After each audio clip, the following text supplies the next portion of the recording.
Hello world! Ayan yung aking version of daing na bangos.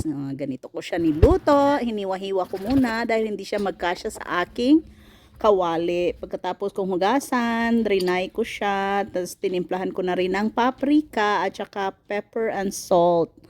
O, diba? Ganun lang kasimple. May harina at saka cornstarch pang coating natin sa bangos bago natin siya prituhin. Para naman medyo crispy siya. O, ayan na nga.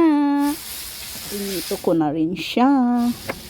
At magpe-prepare na ako ng mga sahog. Ayan, sibuyas. Chop ko siya ng pino para malinamnam. At ayan, may sili naman kasi gusto ko maanghang. Depende na rin sa'yo kung lalagyan nyo siya ng sili or hindi. Bahala na kayo. At ayun, yung pinagprituhan ko nga pala, yun yung may, yan, mga libre-libre na mga harina. Isali ko siya sa sauce para malinamnam naman siya. At saka, pangpalapot na rin. Nilagyan ko na, tinimplahan ko na pala ng Knorr seasoning at saka oyster sauce.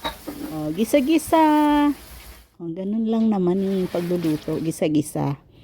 At yan na, magpa-plating na tayo. Plating na tayo. O, diba? Ready na. Kain na, mga ka-world. Kain tayo. Ready na yung aking daing na bangus. Ayan na siya. Sarap. Oh. Yan. Siyempre, mainit yung ating rice. Tikman muna natin.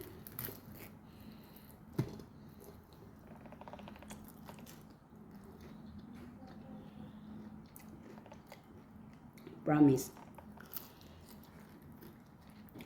Saob ang kaldero nyo.